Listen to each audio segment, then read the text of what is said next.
Prison is a prison. Prison is a prison. Prison is a prison. Prison is a prison. Prison is a prison.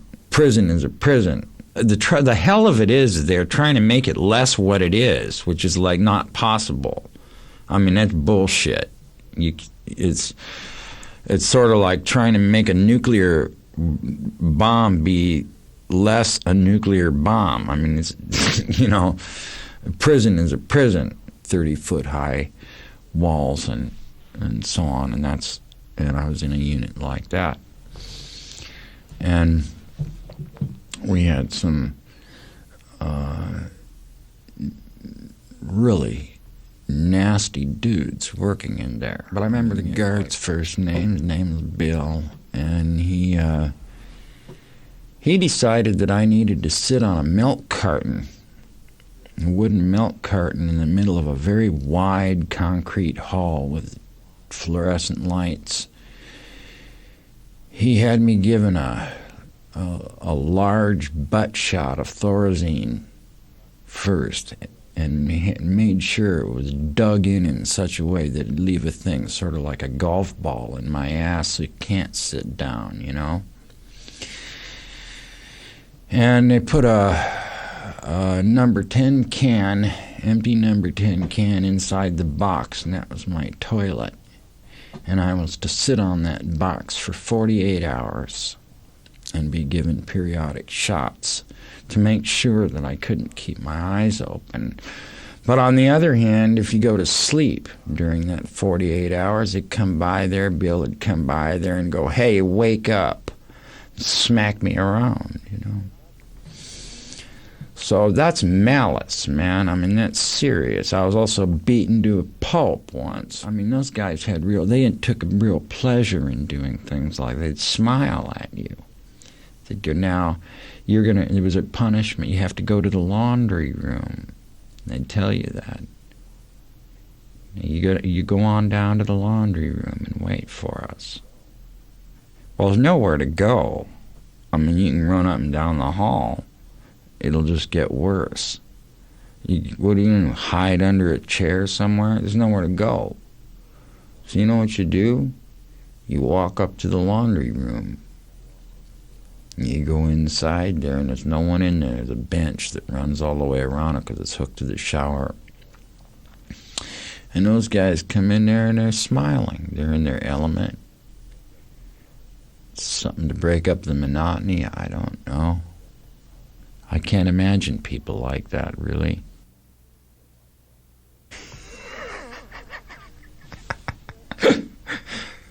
Christmas time. I'm in this terrible joint, man. There was this one corner in the middle of there's a day room. You know, the day room is where people sit around in the daytime if you're not locked in, right? And there's two big cement walls that come together, and a place where there was bars, and then there had been a window, but the window had long ago been broken out. There were just bars with a lot of cold air blowing in, and newspaper partly over it. And then in that corner was a Christmas tree with a little bed sheeter on the bottom. And it was just like tilted over and stuff, and it was just, I mean, we used to walk by that thing, man. This was a very bad place. They had just recently put toilets in it. You understand me?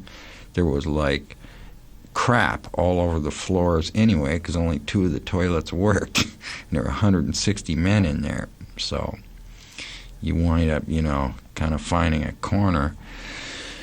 It was a tough, very tough place, and here's this stupid little Christmas tree sitting there, and I'm like, what's that supposed to mean, you know? And then on like Christmas Eve, I didn't even want to think about any of this.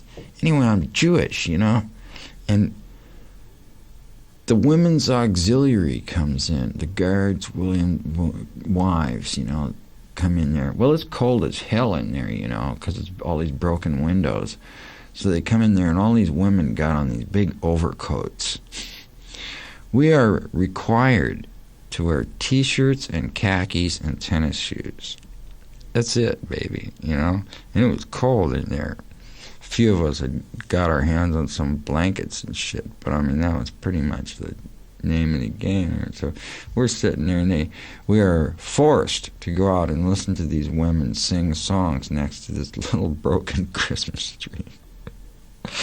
And we're sitting there. Now, this is what I meant about cynicism, man, about feeling sarcastic. And I was like, give me a break, man. Who are these people, man? How can they, like, stand here in the middle of all of it with this feces on the floor and stuff, man, and they're like, you know, giving a silent night, man. You know, it was unbelievable to me. Then they handed out Christmas stockings. Well, this was great. Everybody can use a few extra cigarettes, right?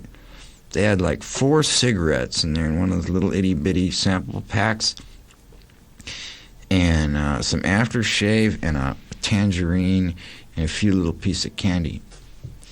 Well, this is very nice, you know, that they thought to do this, but everybody in the whole place had exactly the same thought when we looked in those little net stockings. Who is going to wind up with the aftershave lotion? Stuff's about 40% alcohol, or better, actually. And so that was the big question, and everybody was waiting for those women to get the hell out of there so we could start fighting. So they finished up their songs and wished us all Merry Christmas. And we're all looking at each other to see who's, like, going to be better than who, man, and how we're going to do this without the guards, like, being forced to get out of line, you know. And actually, we did it in the dormitories, man. Everybody started ambling towards the dormitories, and the guys who didn't want to go, who knew they were going to get it, got kind of jockeyed along in the crowd, you know, like, yeah, come on, baby, you know. Got up here, a lot of people got the shit beat out of them, you know. It was quite a mess. I was on the winning side, by the way. I wound up with quite a number of bottles of aftershave lotion. We had a little party down in our dorm. Got drunk as hell on that stuff. Just smelled terrible in the morning. Burping up this stuff. But, you know, that's what... Do you see what my point is? So it was like, what were they doing in there with that cheerful nonsense?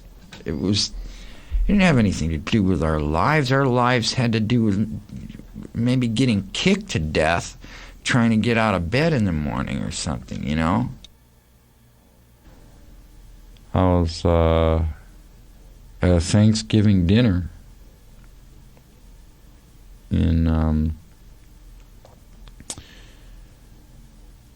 Camarillo State Hospital down in California. Bad news, you know. I'm sitting there and we're eating these silly little dinners. I mean, they really looked... I was laughing. I was actually sitting there laughing. Everything looked funny to me. Didn't know what was going to happen to me anymore. No idea. I was pretty young, too. I had no idea what was going to happen to me.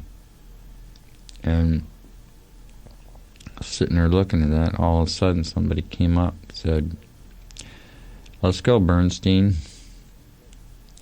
You've been released." Holy shit, man. Really? I got right up from my dinner, man. And people were happy. All the guys around me were happy. Mean sons of bitches, man, turned around and started smiling and waving. You know, told me good luck. I walked out of there, I was on air. Just on air. Didn't work out so well.